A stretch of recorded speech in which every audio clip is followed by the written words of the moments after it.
اعوذ باللہ من الشیطان الرجیم بسم اللہ الرحمن الرحیم ولما جاءت رسلنا لوطا سیء بہم وضاق بہم ذرعا، تو جب آئے ہمارے یہ فرشتادے بھیجے ہوئے ہمارے یہ پیغامبر یہ فرشتے لوط کے پاس، سیء بہم کہ وہاں پر یہ بھیجے گئے تھے بہت خوبصورت لڑکوں کی شکل میں، اور ان کے ہاں جو تھا معاملہ آپ کو معلوم ہے کہ جو عبرت پرستی ان کے ہاں تھی اور جو سوڈمی تھی، تو یہ لڑکے خوبصورت آ گئے تو اس قوم کے لیے تو ان کے لیے جشن ہو گیا کہ ہمارے لیے شکار آ گئے ہیں بہت اچھے، لوط کے ہاں بڑے عمدہ شکار پہنچے ہیں، لہذا وہ سب غول کے غول اب آ رہے ہیں حضرت لوط علیہ السلام کے گھر پر چڑھائی کر رہے ہیں۔ تو جب ہمارے یہ فرشتادہ ہمارے یہ جو نوجوان لڑکوں کی شکل میں جن کو بھیجا گیا تھا فرشتوں کو، وہ جب پہنچے حضرت لوط کے پاس سیء بہم، وہ ان کو دیکھ کر بہت غمگین ہوا کہ یہ بڑا میرے لیے وضاق بہم ذرعا، ان کا دل بڑا تنگ ہوا، وقال ھذا یوم عصیب، اور انہوں نے کہا یہ تو میرے لیے بڑا سختی کا دن آ گیا ہے، میرے پاس اتنی طاقت نہیں ہے کہ میں ان بدبختوں کا مقابلہ کر سکوں، اپنے ان مہمانوں کو ان کی دستبرد سے میں بچا سکوں، اور وہ لوگ جو ہیں جانتے تھے جس قسم کی خبیث ان کی تباہی ہو چکی تھی کہ وہ کسی اپیل اور کسی دلیل سے باز آنے والے نہیں ہیں، تو اس سے ان کے دل کے اندر جو ہے وہ ایک عجیب کیفیت پیدا ہوئی۔ سیء بہم وضاق بہم ذرعا وقال ھذا یوم عصیب وجاءہ قومہ یہرعون الیہ، اور اب آئی اس کی قوم اس کے پاس والہانہ دوڑتی ہوئی، بڑے خوشی سے ناچتے ہوئے آ رہے ہیں کہ آج تو ہمارے لیے جو ہے وہ بہت ہی عمدہ شکار پہنچ گیا ہے۔ وَمِن قَبْلُ كَانُوا يَعْمَلُونَ السَّيِّئَاتِ، اور وہ پہلے ہی سے ان گندے کاموں کے اندر ملوث تھے۔ قَالَ يَا قَوْمِ هَؤُلَاءِ بَنَاتِي هُنَّ أَطْهَرُ لَكُمْ، حضرت لوط نے فرمایا کہ دیکھو میری قوم کے لوگوں، میری بیٹیاں موجود ہیں، وہ تمہارے لیے بہت پاکیزہ ہیں۔ اس کے دو معنی کیے گئے، ایک تو یہ کہ بیٹیوں سے مراد ہے کہ جو تمہاری بیویاں ہیں وہ میری بیٹیوں کے مانند ہیں۔ نبی جو ہوتا ہے وہ گویا کہ قوم کے لیے والد کی جگہ ہے، جیسے کہ قرآن مجید میں وَأَزْوَاجُهُ أُمَّهَاتُهُمْ، حضور کی تمام ازواج جو ہیں وہ پوری امت کے لیے ماؤں کے درجے میں ہیں، تو گویا کہ یہ میری بیٹیاں ہیں، اللہ نے تمہارے لیے ان کو پیدا کیا ہے، تمہارے لیے جوڑا بنایا ہے، وہ پاک جو ہے تمہارے لیے راستہ اپنی شہوت کی کے تقاضے کو پورا کرنے کے لیے صحیح راستہ اس کو چھوڑ کر، اور یہ بھی ہو سکتا ہے کہ انہوں نے اپنی بیٹیوں ہی کو پیش کیا ہو کہ تمہیں اگر کرنا ہی ہے تو نکاح کر لو، میں اپنی بیٹیاں تمہیں نکاح میں دینے کو تیار ہوں، لیکن میرے جو یہ مہمان ہیں ان کے بارے میں مجھے رسوا نہ کرو۔ قال یا قوم هؤلاء بناتی ہن اطہر لکم فاتقوا اللہ ولا تخزون فی ضیفی، تو اللہ کا خوف کرو اور دیکھو مجھے میرے مہمانوں کے معاملے میں رسوا مت کرو۔ الیس منکم رجل رشید، کیا تم میں کوئی ایک آدمی بھی شریف اور کوئی ایک آدمی بھی نیک چلن نہیں رہا؟ یعنی کوئی تو تم میں سے ایسا نکل رہا تھا جو میرا ساتھ دیتا، جو میری ہاں میں ہاں ملاتا، تم میں تو معلوم ہوتا ہے کہ کوئی ایک شخص بھی شریف النفس باقی نہیں رہا۔ قالوا لقد علمت ما لنا فی بناتک من حق، انہوں نے کہا کہ اے لوط تمہیں خوب معلوم ہے تمہاری بیٹیوں پر ہمارا کوئی حق نہیں ہے۔ اس سے معلوم ہوتا ہے وہ دوسری ہی بات ہی زیادہ راجح ہے۔ وَإِنَّكَ لَتَعْلَمُ مَا نُرِيدُ، اور تم خوب جانتے ہو جو ہم چاہتے ہیں، یعنی باتیں مت بناؤ، ہماری توجہ جو ہے ادھر ادھر لے جانے کی کوشش نہ کرو، تم جانتے ہو ہم جو چاہتے ہیں، جس کے لیے ہم حاضر ہوئے ہیں، جس کے لیے ہم پہنچے ہیں۔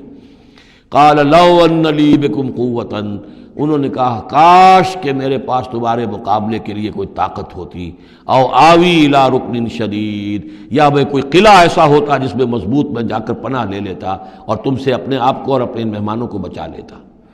یہاں ہے اصل میں حضور صلی اللہ علیہ وسلم کی ایک حدیث میں الفاظ آئے ہیں، یرحم اللہ لوطا لقد کان یاوی الی رکن شدید، اللہ تعالیٰ رحم فرمائے لوط پر، وہ ایک مضبوط قلعے میں تھے،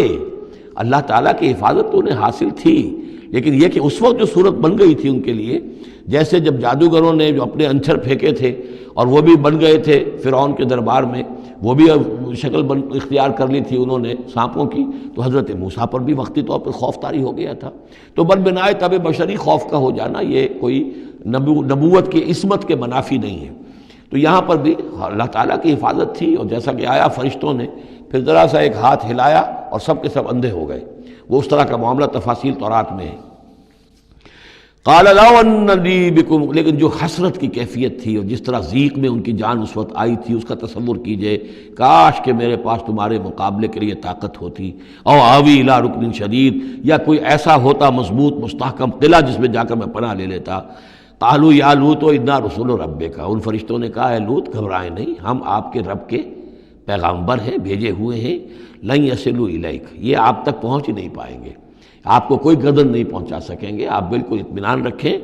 فَأَسْرِ بِأَهْلِكَ بِقِطْعٍ مِّنَ اللَّيْلِ،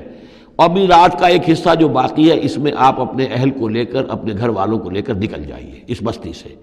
وَلَا يَلْتَفِتْ مِنْكُمْ أَحَدٌ، اور کوئی بھی آپ میں سے پیچھے نہ دیکھے، پیچھے توجہ نہ کرے، پیچھے کی طرف کوئی خیال نہ آئے کہ ہمارے دوست تھے اور ہمارے یہ تھے اور ہمارے عزیز تھے، إِلَّا امْرَأَتَكَ، اور آپ کی بیوی بھی ساتھ نہیں جائے گی، وہ بھی یہیں رہے گی۔ یہ دو بیویاں ہیں جلیل القدر پیغمبروں کی، جن کا ذکر پھر آئے گا بڑی وضاحت کے ساتھ سورہ تحریم میں۔ ایک حضرت نوح علیہ السلام کی بیوی اور ایک حضرت لوط کی بیوی، کہ یہ اگرچہ کہ کانتا تحت عبدین من عبادنا صالحین فخانتاہما فلم یغنیا عنہما من اللہ شیئا، اگرچہ وہ ہمارے دو بہت ہی نیک اور بہت ہی برگزیدہ بندوں کے تحت تھیں، ان کے گھروں میں آباد تھیں، لیکن یہ کہ انہوں نے خیانت کی، اور اس کے نتیجے میں یہ ہے کہ پھر وہ اللہ تعالیٰ کے عذاب سے ان کے شوہر انہیں بچا نہیں سکے۔ نہ حضرت نوح بچا سکے اپنی اس بیوی کو، اور نہ حضرت لوط بچا سکے اپنی اس بیوی کو۔ الا امرأتک، سوائے آپ کی بیوی کے، انہ مصیبھا ما اصابہم، اس کے اوپر تو وہی مصیبت آ کر رہنی ہے جو ان سب پر آنی ہے۔ ان موعدہم الصبح، اور دیکھیے ان کے وعدے کا وقت صبح کا ہے، صبح کو وہ عذاب آ جائے گا۔ الیس الصبح بقریب، کیا صبح قریب نہیں ہے؟ یعنی اب جلدی کیجئے، اب آپ فوری طور پر یہاں سے اپنی بچیوں کو لے کر نکل جائیے۔ فلما جاء امرنا جعلنا عالیہا سافلہا، جب ہمارا حکم آ پہنچا ہم نے اس کے اونچے کو نیچا کر دیا، یعنی کسی بستی کو تلپٹ کیا جائے تو چھت نیچے ہو جائے گی اور جو بنیادیں اوپر آ جائیں گی۔ عالیہا سافلہا، الٹ کر رکھ دیا بستیوں کو۔ وامطرنا علیہا حجارۃ من سجیل، اور مزید ان کے اوپر ہم نے بارش برسائی کنکروں کی، پتھروں کی،